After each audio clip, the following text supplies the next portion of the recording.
From your most watched, most trusted weather source, here's your certified, most accurate First Alert forecast.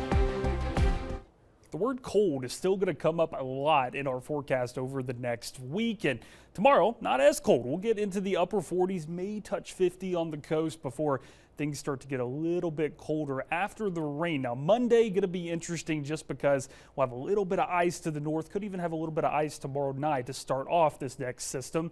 And as we head through next week, could start to get some wind chills closer to maybe in the teens or even single digits. Notice Wednesday morning, waking up, temperatures in the low 20s, but the wind making it feel like close to 15. Gets even colder for Thursday morning as another cold front works its way in.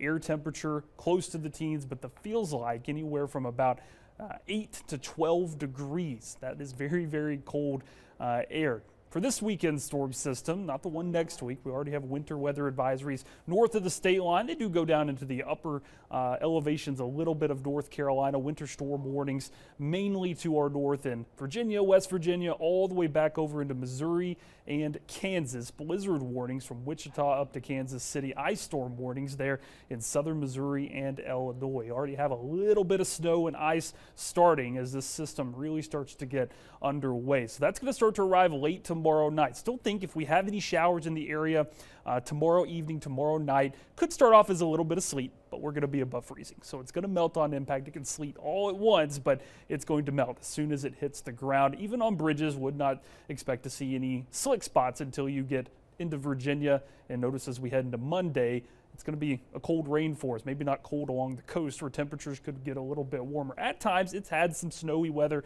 on the backside of this system. Not going to rule it out, but air temperatures really don't fall below freezing until well after midnight. So that precipitation, kind of like last night, would have to hang around a lot longer than expected. Storm system number 2 late next week.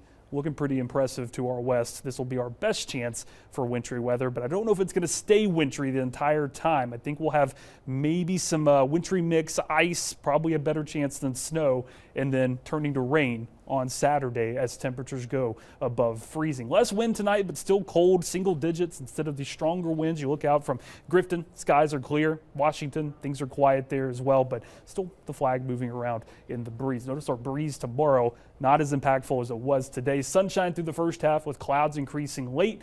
Heading into the coast, maybe a couple degrees warmer with clouds moving in a little bit later. I think tomorrow night the coast probably stays pretty dry with our better rain chances. Central counties northward, and then there's that big Monday temperature gradient, 60s to the south, 40s to the north. 8-day forecast showing we've got a lot of sunshine but cold weather next week, and starting off Friday night, I think that could become kind of a wintry mix with some of that lingering into Saturday, but eventually turning to rain. So it's a Saturday, maybe not as many people out on the roads in the morning compared to a work day, but still may need to watch for issues next weekend. Yeah, and I'm just curious, acquiring minds want to know, which parts of North Carolina have actually seen legitimate fluffy snow? The mountains. That's about it over the past 3 years. All right, thanks.